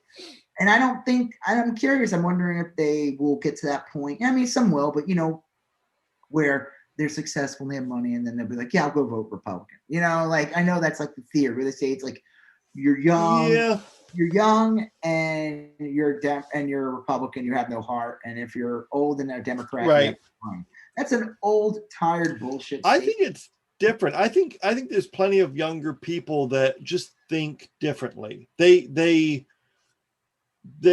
would pay extra for a cleaner environment and stuff. I mean, I think that younger people are just fundamentally different than the boomers. NFTs. Yeah. Well, it's interesting. It is interesting. But the big surprise was, you're right, there's a big strip in the middle that was still red as hell, but the states that were smaller. It was a lot smaller, and you had like Georgia, South Florida Carolina, is Democratic, Florida. Georgia's Democratic, South Carolina is Democratic. Well, basically the whole entire East Coast is Democratic. Yep. Even Ohio is Democratic. West Virginia is still right wing. Yep. Kentucky, Indiana, Tennessee, Alabama, Minnesota, LA. I mean, Louisiana. I don't know why I say it. Well, because it literally says LA. Arkansas, Oklahoma, Kansas, Montana, Iowa. I mean, those those are sparsely populated states. Yeah, right. Where people generally rely on industries that are heavily subsidized, ironically, so I don't know. Well, it's like they said, it's like there's more people who live in DC than in like 5 of these states. Yeah. DC has every right to be a fucking state. Yeah. Absolutely. Yeah. It's crazy. All right. Well, I guess before our last thing was, you watch Saturday Night Live? I don't. It's not because I refuse to. I moved from Florida to Texas 3 years ago. I've never quite adjusted to the time or haven't yet quite.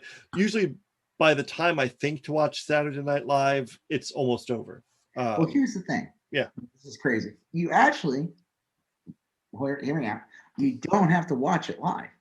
I know it's Saturday Night Live, and you're like, oh my God, I got to watch this. I've got a TiVo all hooked up.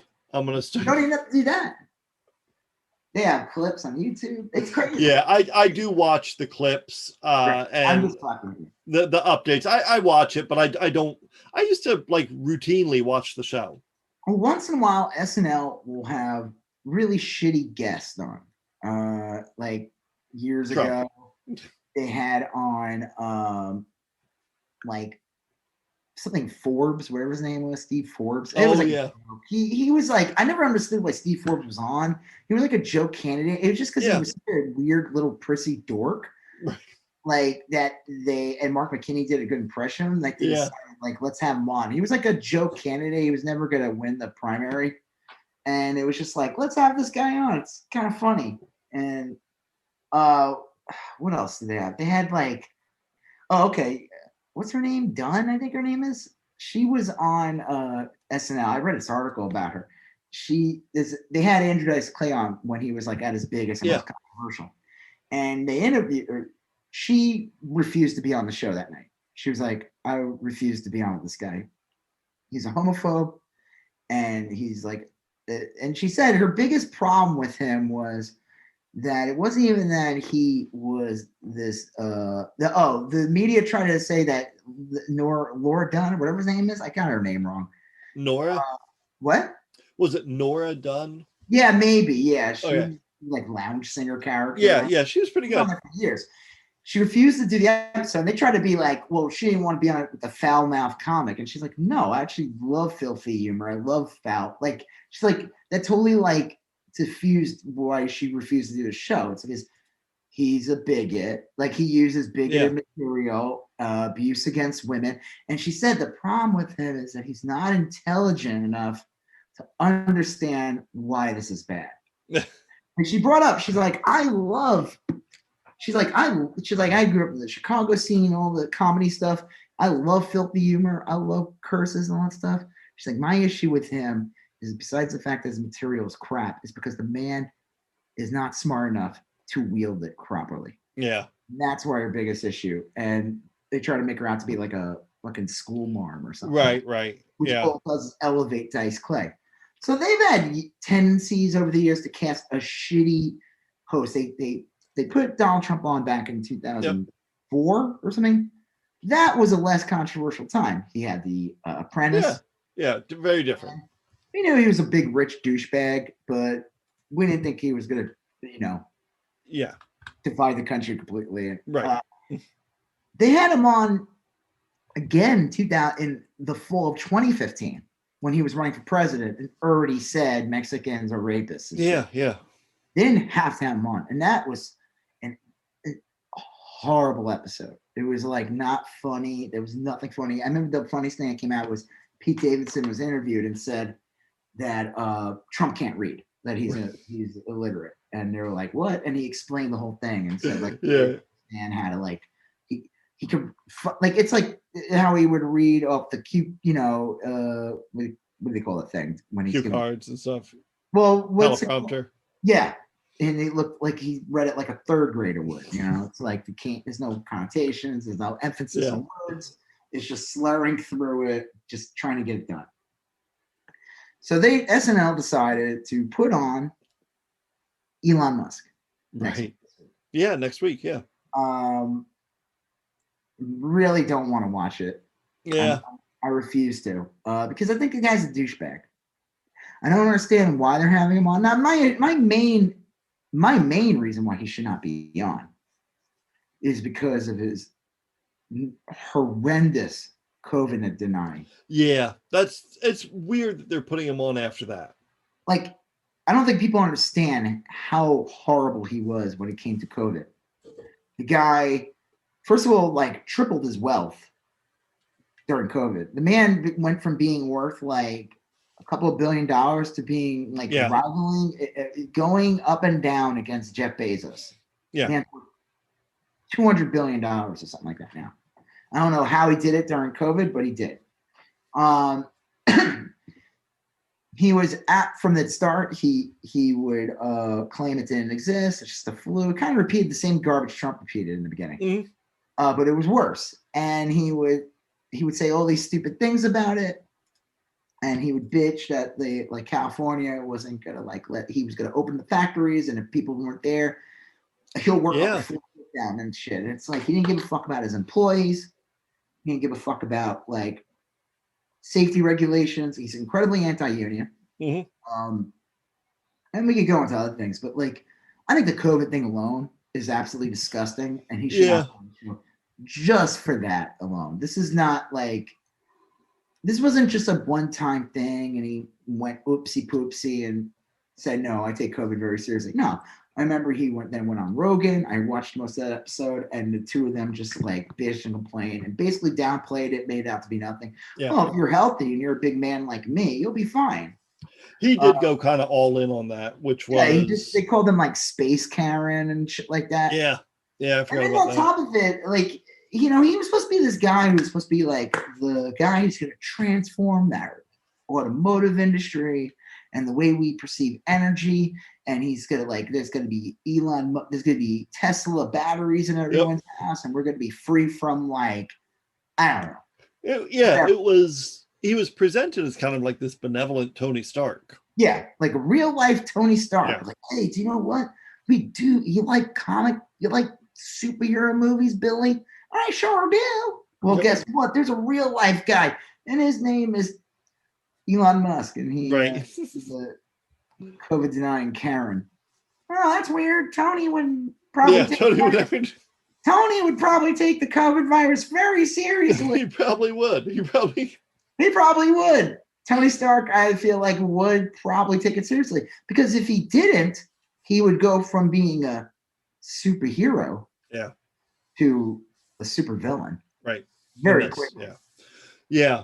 I think it's really a poor choice. The other thing too I don't like about him, this is what I think this is where he's a big crypto guy. A lot of these morons. This is my favorite thing about this. They think that he's gonna go on SNL and he's gonna pump Dogecoin, and then Dogecoin will because of that, Dogecoin, which is worth I don't know, 50 cents. I think it's 65 cents currently. It will go to $1.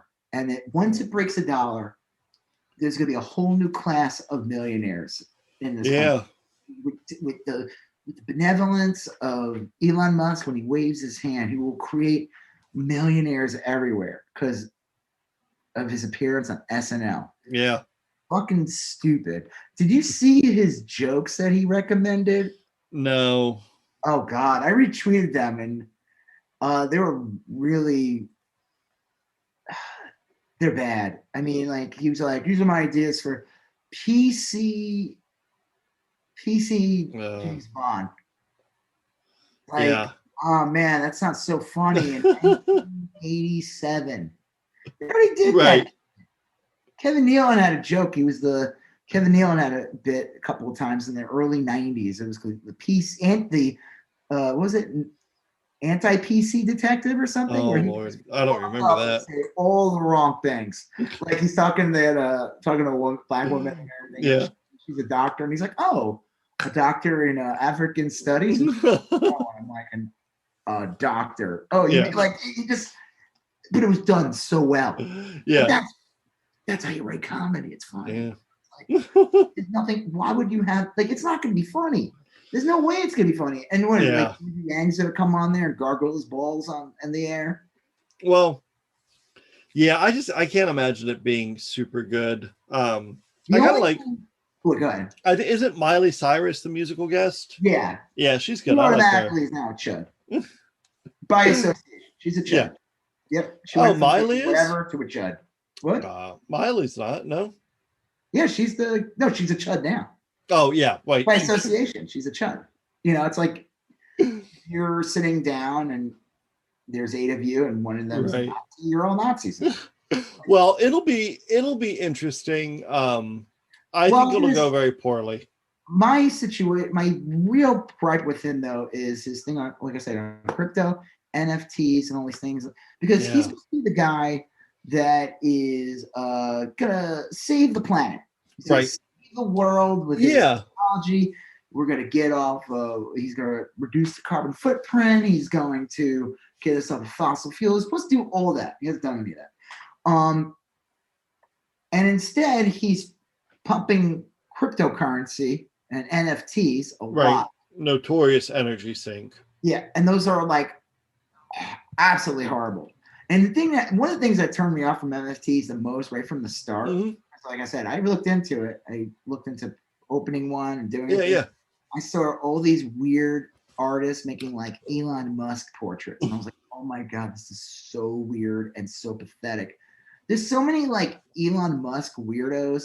These people have been taught nothing. They don't know the importance of public transit. He's a very anti-transit. Did you see the tunnel that he made? That Hyperloop?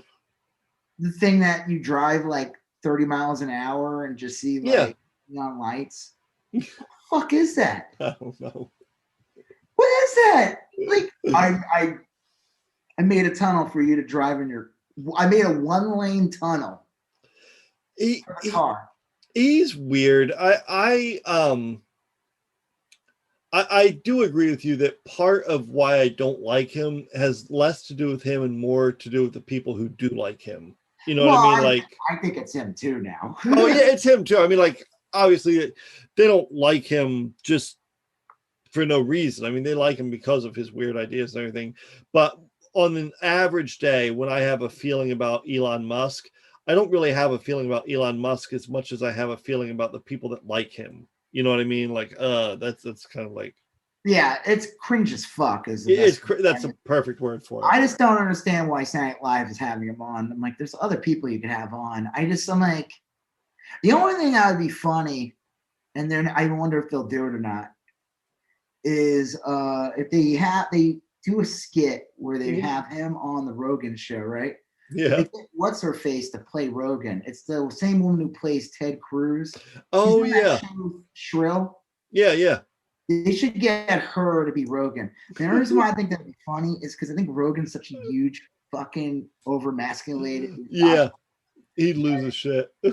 he would lose his shit. They got a overweight woman to play him.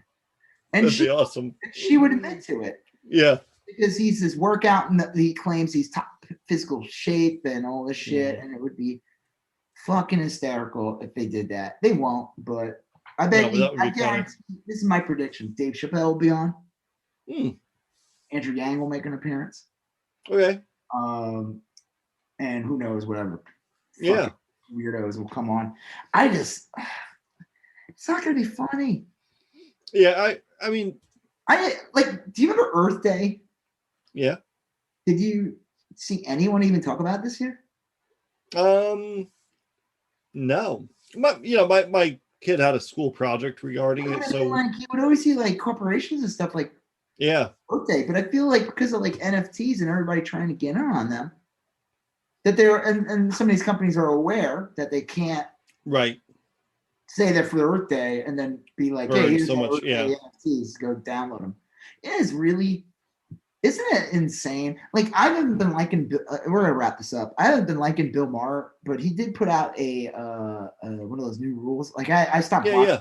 I watched this one new rule because it was about NFTs and currency and shit. And I agree with almost like 90% of everything he said. I mean, he was on point, and he said that like, and he goes off on Musk. Oh, great, because he's like really disappointed in him. He's like, you're supposed to be the fucking guy who's supposed to like take us to like, you know, save the environment. Right.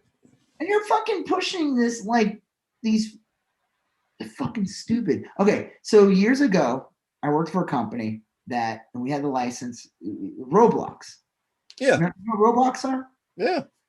Okay, so Roblox is a stupid game that kids play. My son was really addicted for a while. He'd get Robux all the time. Yep. Yeah, my kid too. And I remember when I was working for them and stuff like that, or doing stuff for them, I found out something that like there are people who will pay 10 grand. Oh yeah. For a hat for their character. Yeah. And I was like, what? It is. No, that's crazy. Bizarre. Yeah. That's like, why would no, why? She's like, oh, so you can brag. I'm like, brag to what? Like, hey, check out my new car. Look at that new car I got. Oh, it's great. Oh, it's awesome. Can you go right? Cool. You want to come? Nah, man. I'm good. Yeah. Oh, yeah? Yeah, I just spent 10 grand on a hat for my Roblox character. Basically, yeah. Oh, cool. I'm going to go drive now. Well. See you later. Enjoy your hat. Your Kangol bucket hat. Yeah, like that's a pixel on your character.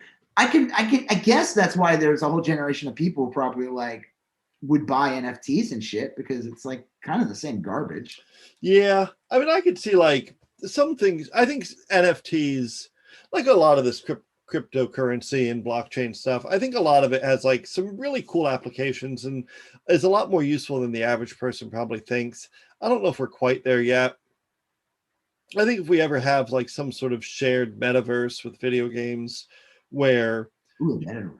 Well, you could take your character. Imagine sitting down and playing Halo, and then I don't play Halo. I only play just whatever video game. Yeah. Imagine you're playing Ms. Pac-Man. Yep. And you're waka waka waka in Fozzie Bear style across the grid, and then you want to play Frogger, and you're like, I don't want to be a frog. I want my Miss Pac-Man. You want to waka across that highway. Now your Miss Pac-Man's waka-ing across the street, a busy street, you know?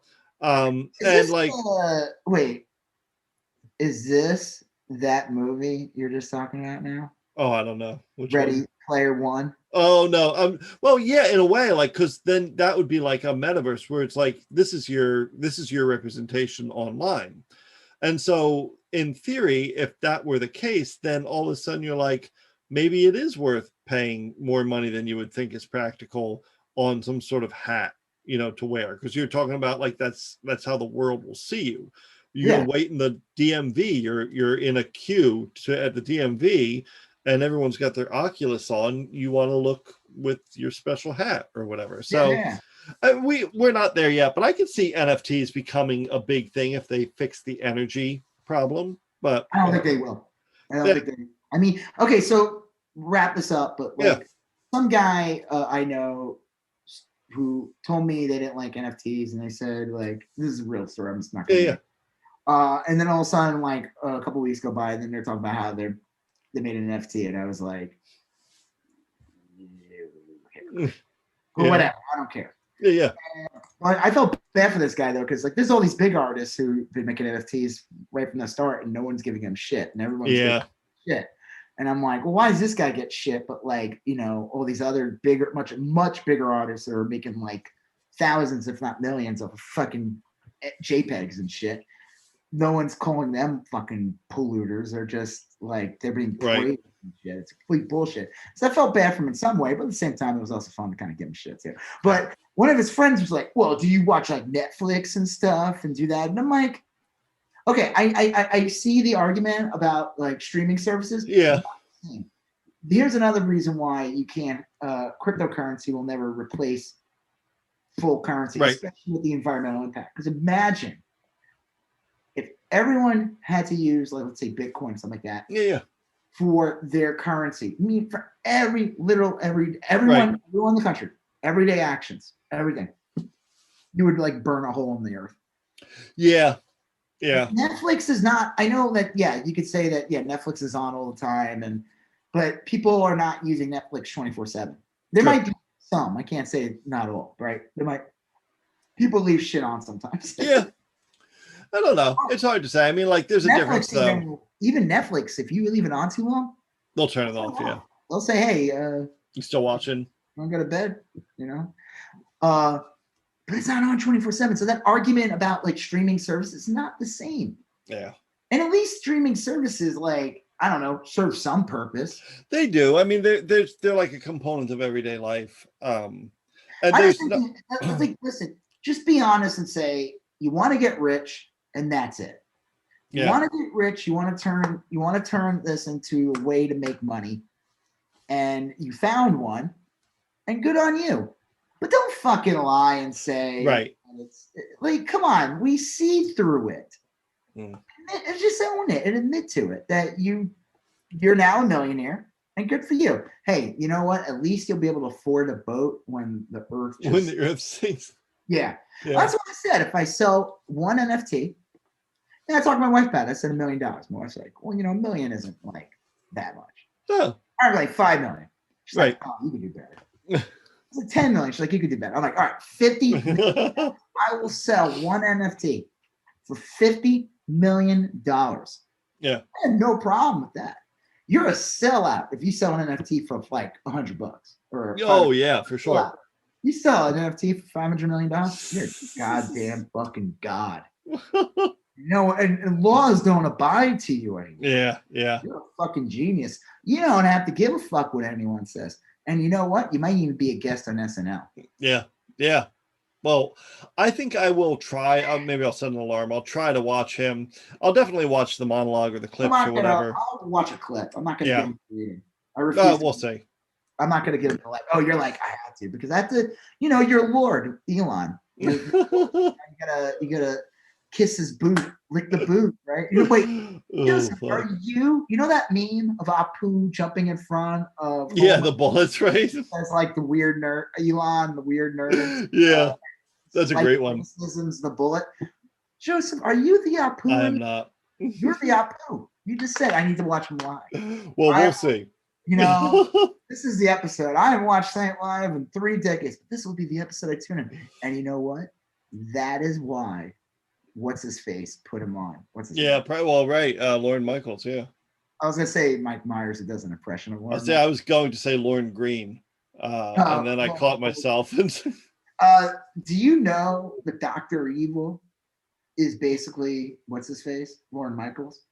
Oh, I've heard that. Yeah. That basically, especially in the first movie, it's like more evident that like Mike Myers is just doing an impression of Lorne Michaels' voice. Hysterical. Well, I was gonna say alrighty then, but that is not a Austin Powers. No. Fine. But it might as well be. Let's just all merge it together. Hey, listen, you know what? Like you said, I can take my Waka Waka Miss Pac-Man at the front. Yeah. Well, guess what? In the future, I can get all those movies around that era and stuff like that, kind of one, and just get Austin Powers to say already. Why not? Okay. Well, on that note, I'm Rob Israel. I'm Joseph K. You still going on about that? Thank you for listening to You Still Going On About That. Please like, comment, share, and if you haven't done already, please follow us on Instagram, YSGOAT, Facebook, YSGOAT, and Twitter, YSGOAT. Thank you, and have a great day.